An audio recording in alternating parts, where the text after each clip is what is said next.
Well, as you know, I've committed to offering a long series on cultivating happiness. Much of the time we work in our Theravada path with obstacles or with difficulties, working with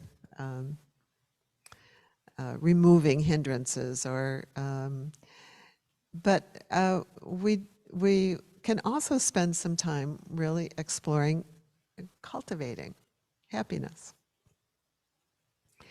And as I asked, many of you have sent in questions. I have a list of about 30 questions that you've sent. And so my original thought was that I would spend tonight addressing some of those questions. And the more I thought about it, the more I thought about that teaching, that you can give somebody a fish, but you can also teach them how to fish.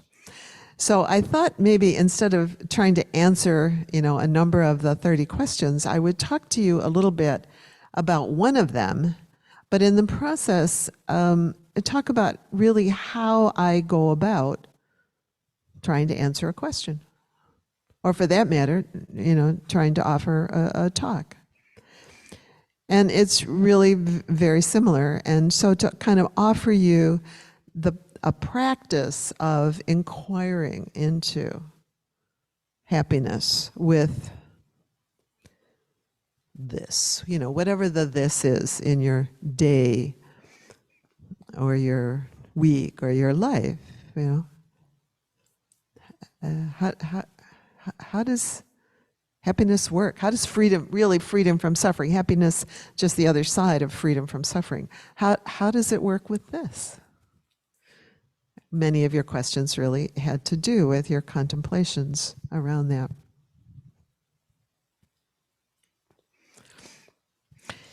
Some of you will be familiar with a Zen saying that says something like, the most important thing is to remember the most important thing.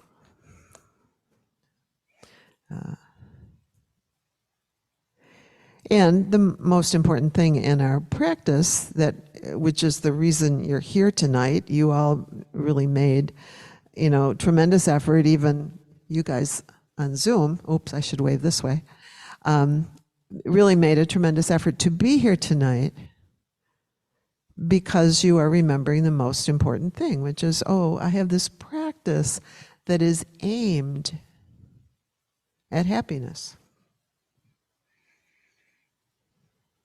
My intention is freedom from suffering. Same thing, just two different ways of saying it. And so to maybe take a moment as we begin and tune into that most important thing, your intention in being here tonight, or your intention in following a spiritual practice at all. Why would you do this? And you each have that intention, or you would not be showing up here tonight.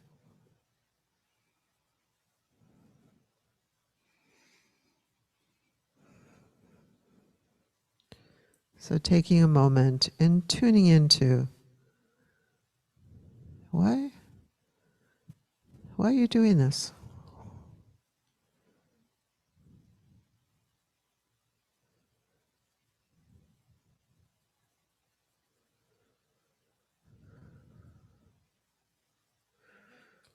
And to remember that as the guide anytime we have these kinds of questions.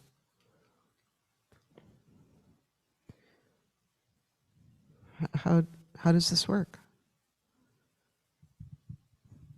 How do I do this? The Buddha says it's possible to have perfect, uncontaminated happiness no matter what.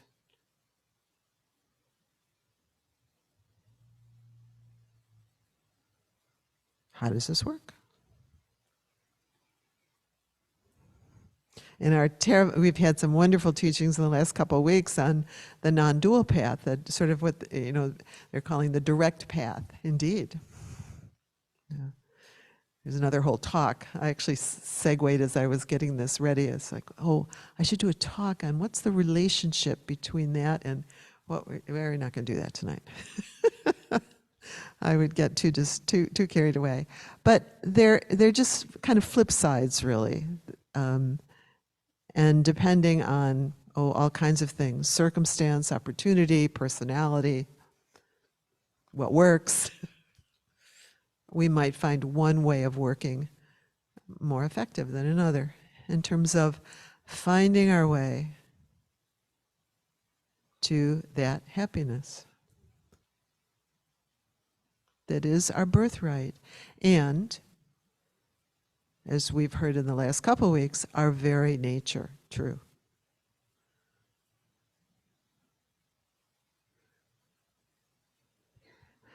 But then we come with ordinary life and we have these kinds of weird questions.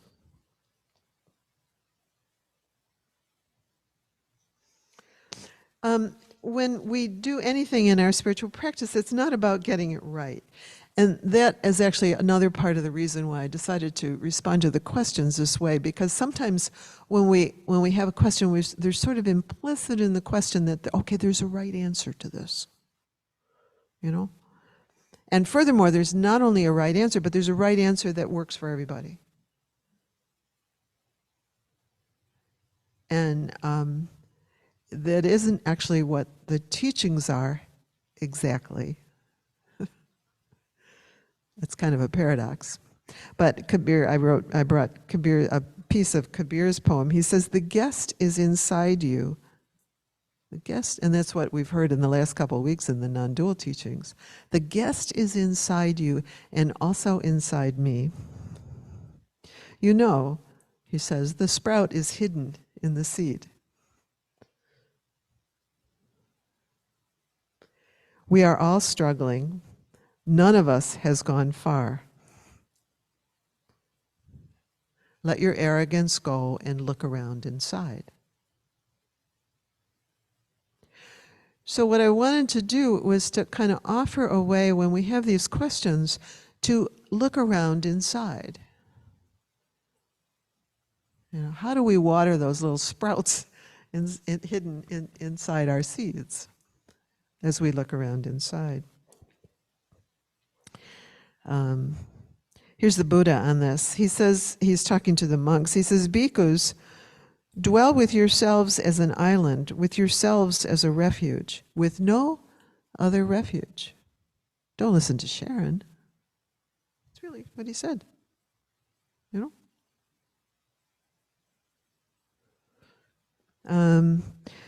Then he says, with the Dhamma as an island, with the Dhamma as a refuge, with no other refuge. Looking to see from what are sorrow, lamentation, pain, displeasure, and despair born, how are they produced, and how are they ended? So he says, make of yourself a refuge. Look for yourself into the questions that you have. Let the Dhamma guide you. But even that, if we just say, okay, let the Dhamma guide us, then we come up with kind of rules. It's the sort of thing, you know, when we talk about the precepts, we say, you know, don't kill. Precept, you know, don't kill. And then somebody will say, yeah, but what about fleas? You know?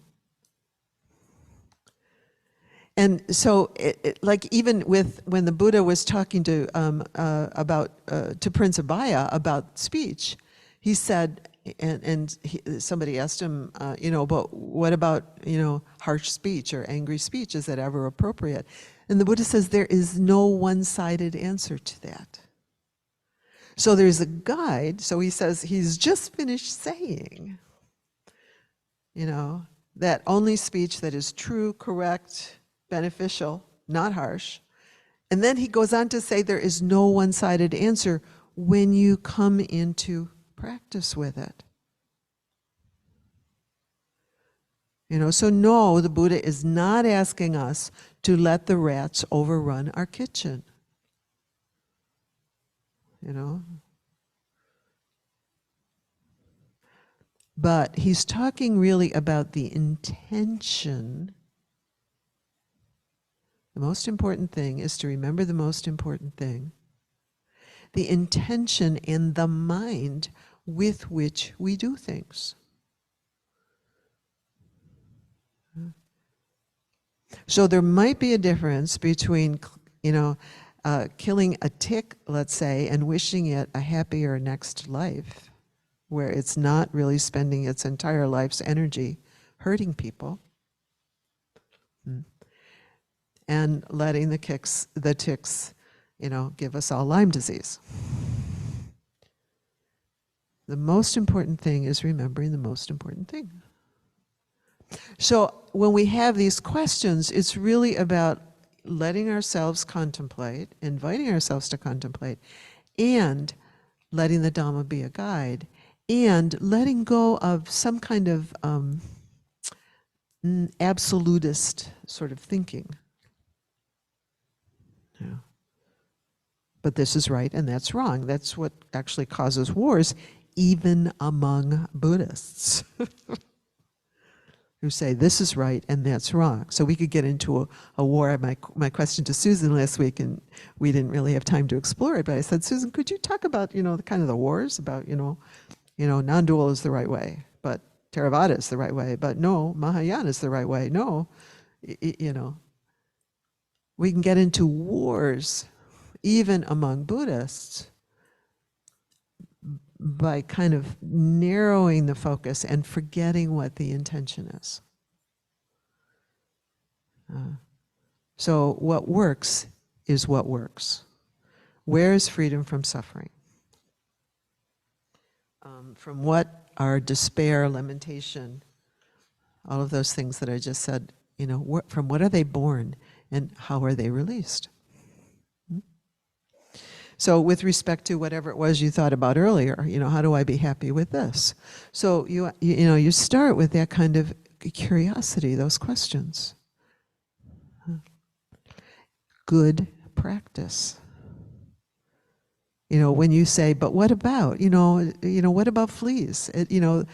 This is a lovely idea, but I can't see how this works with respect to X, whatever X is.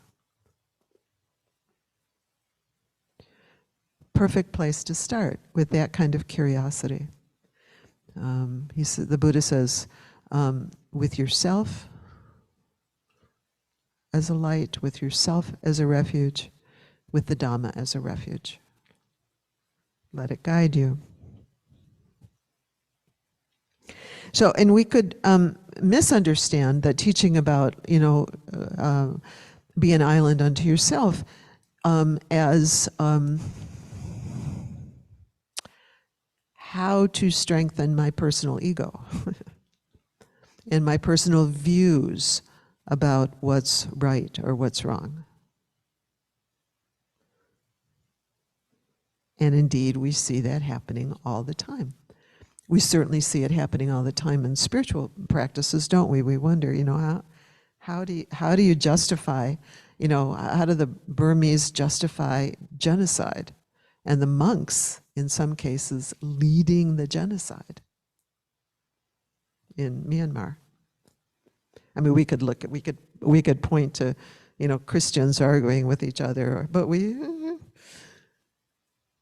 and it's because people get attached to particular ways of seeing things, and we don't want to remember the most important thing.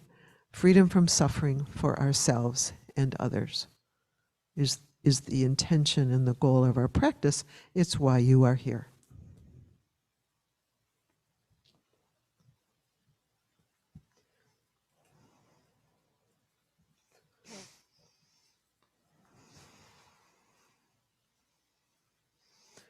So the Buddha goes on in his statement. I love this little thing. It's kind of wobbly. He says, looking to see what qualities lead to being fettered rather than being unfettered, What qualities lead to accumulation, not to shedding? These are qualities that are unwholesome, he's saying. To self-aggrandizement, not to modesty. To discontent, not to contentment. To entanglement, not to seclusion. To laziness, not to aroused persistence. To being burdensome, not to being unburdensome. So he says, really we need to look at what qualities lead us to being unfettered.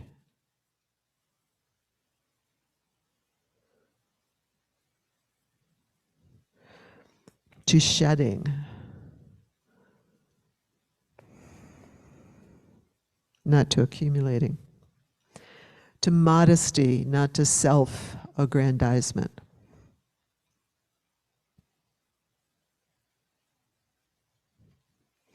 To contentment, not to discontentment.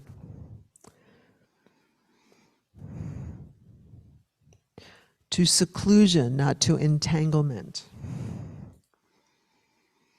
To aroused persistence, not to laziness.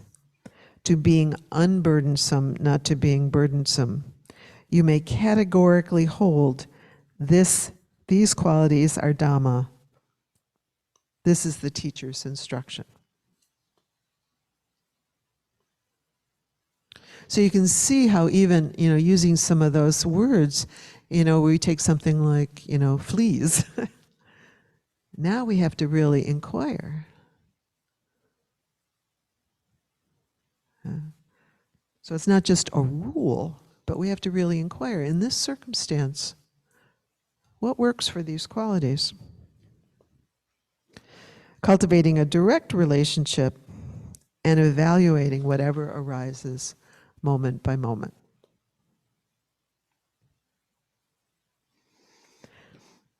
With a cherishing attitude about what actually presents itself and not struggling to get.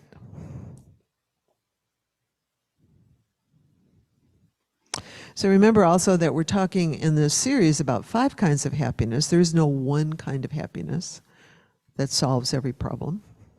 And at the moment, we're sort of focusing primarily on sensory happiness. So I'm going to stay with the questions that focus on sensory happiness. And I'm going to tell you a story about sensory happiness. So, as you know, my husband and I spend a fair amount of time at the ocean. And when we were going down this year, we were driving down, past as you go down through Currituck and all those fruit stands. And we drive separately, so we each have our own cars while we're there for a month. And my husband stopped at one of the stands. I wasn't with him. And he wandered around and he saw the peach pies. And he doesn't particularly care about either peaches or pies. However, he knew that his wife did. So he bought a peach pie and he brought it to our little condo where we were staying for our vacation.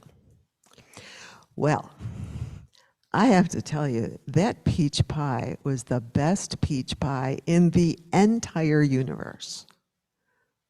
It was a perfect peach pie, even for someone who likes peach pies. Not only did I love the peach pie, but he loved the peach pie. We had a very fine time with that peach pie.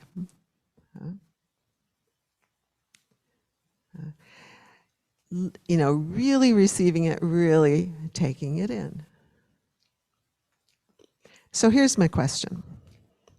And I want you to guide me on this. And so Jean is gonna have a discussion with the folks on Zoom, and I would like you to have a discussion with each other. Here's the question that was asked. And I'd like you to contemplate, you can contemplate either me and my peach pie, or you can think about your own peach pie, whatever that is. Whatever the the thing is that you go, so now it's like, he asked me tonight what I was going to talk about. I said, I'm going to talk about peach pie. He said, could you elaborate that a little bit, So, so the question is,